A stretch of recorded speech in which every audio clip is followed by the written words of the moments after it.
What's up, everybody? My name is Gilbert Schurch. I'm a high school strength and conditioning coach. I'm a PE teacher in Harlem, and today we're going to be talking about meal prepping for a clean bulk. I've been making a lot of videos about how to put on muscle. I think it's one of the things that I was most interested in as a high school kid, and I'm 29 going on 30 pretty soon, and it's a process that's been honed and refined over the years, and it's something that I want to share with you now.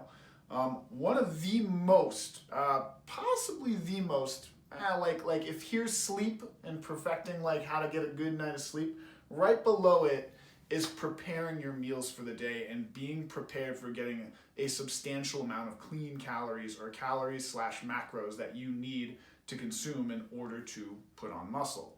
So what I did today was a little bit different. Usually I'm in front of this whiteboard, I'm talking, I'm throwing up pictures on the video.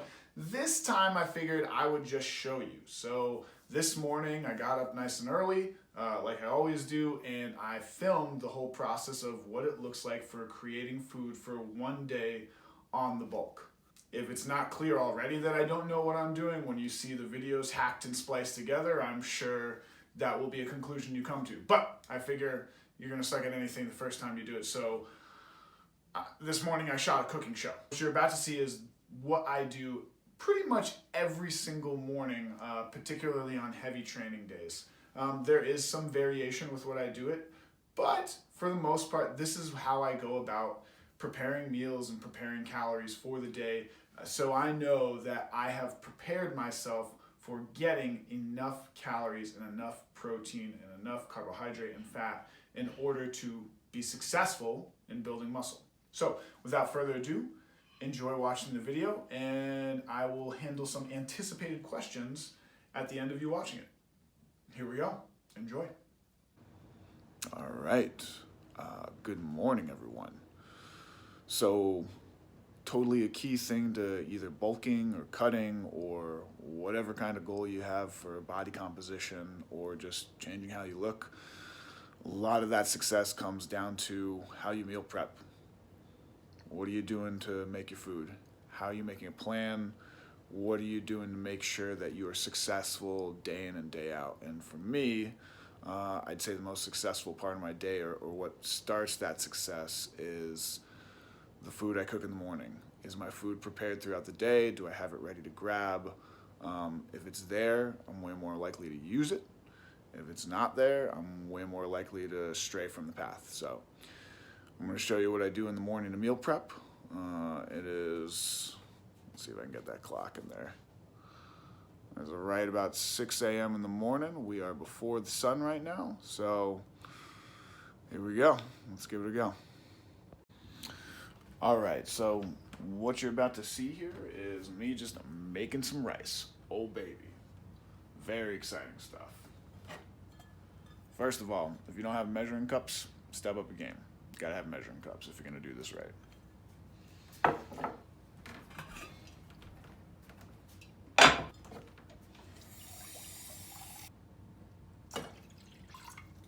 All right, so I'm putting in the water for the rice.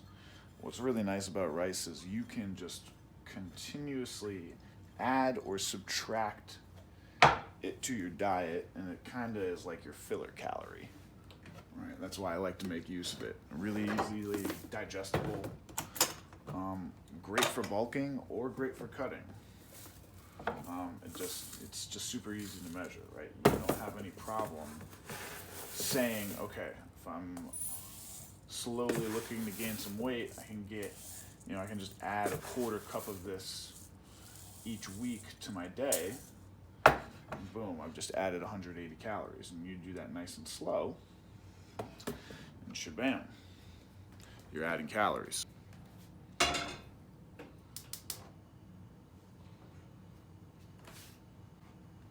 Always add a little bit of salt.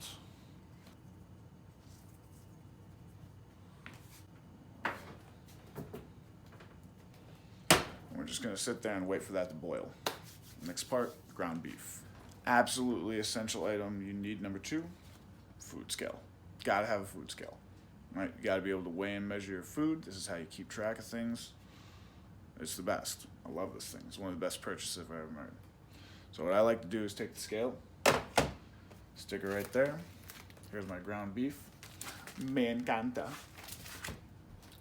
I'll take a pan and I'll stick it right on that food scale. Alright. So it's measured up at 0 right there. Just open up the ground beef. Go in here. There you go. That's right at 1.5 pounds of ground beef. So I'm on the bulk right now, which means I'm at 1.5 pounds of ground beef a day. Is it expensive? Kinda. Is it more expensive than doing it with regular steaks or something like that? Definitely not, right? 90% ground beef from Stu Leonard's. It's top round. I asked the people if they actually ground their top round beef and it's not like random stuff. They said yes. I've gotten that from multiple people, so it's pretty tasty. It's pretty delicious, and I'll share why I do ground beef over top round steaks or chicken or something like that at the end of this. But for now, that's the process. So now what I'll do is I'll just mash that guy into the pan. In fact, 1.5 pounds is usually so much that I make it into 2 pans.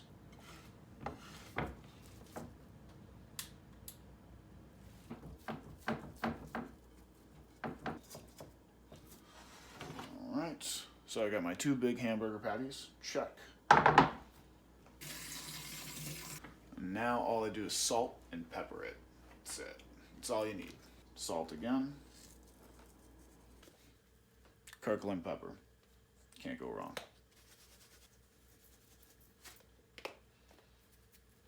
All right, the patties have been made. Put it on medium high, crisp them up.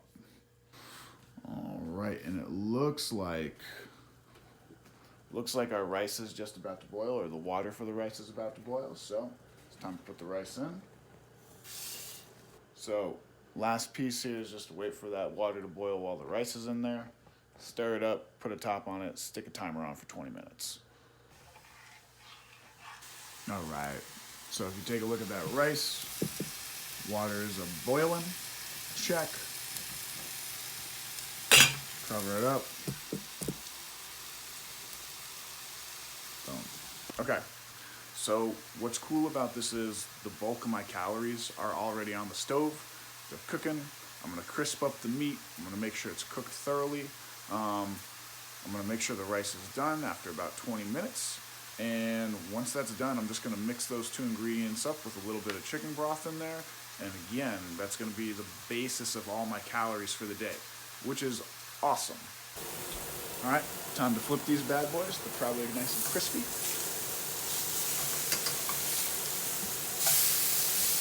Oh yeah.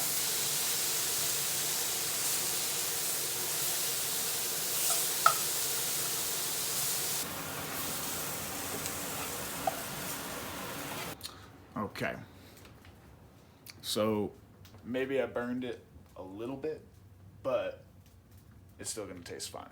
I actually like the crunchiness when I mix it with the rice. So what I'm gonna do now is just chop it up and transfer it to this big bowl right here.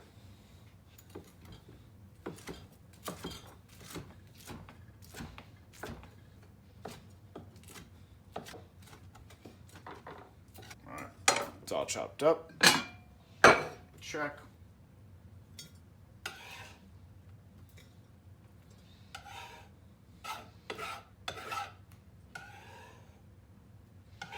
All right, so it's 1.5 pounds of ground beef cooked up. Definitely cooked all the way through. Now we're just waiting for the rice so I can stick it and mix it in here and have a nice big pot of calories, essentially. Wow.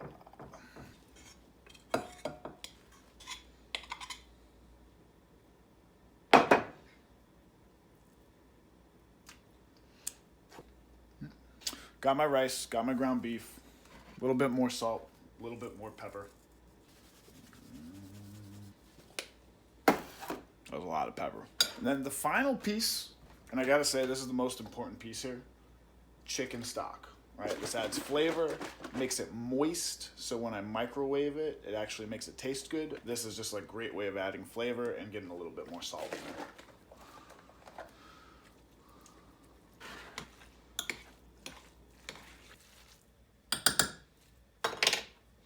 Voila, calories for the day. And this goes right in the fridge.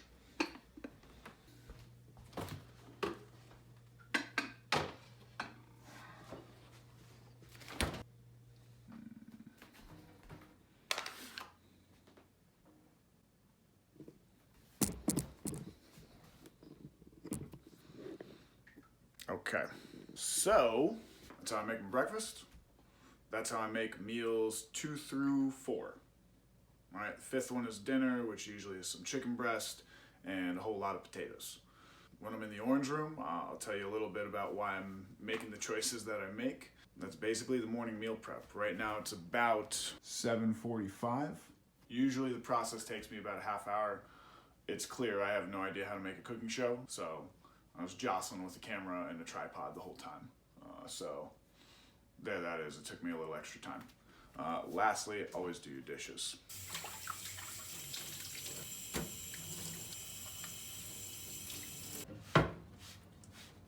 Boom. All right, so that was my process for meal prepping for the day. It usually takes about a half hour. It was about 45 minutes with the filming. I've gotten pretty efficient over it over the years, and I'd say it's at its most refined at around this point. So let's start by handling some anticipated questions, because I can already hear my kids saying, "What? You eat that? Why?" Okay, right? I get it. That big bowl of rice and ground beef doesn't look appetizing. It doesn't look like it's something that you want to eat all the time. On the flip side, I can't put taste into the camera. And I'm not saying this is the tastiest meal of all time. I'm not saying it's the most delicious thing I've ever had, but it gets the job done. When I have that meal, and I'll throw in some vegetables and stuff as well, when I have it, it tastes good enough for me to continuously consume it. And more importantly, I can consume it fast. You'll notice that it is ground beef and not full chunks of steak or full chunks of chicken or full chunks of pork.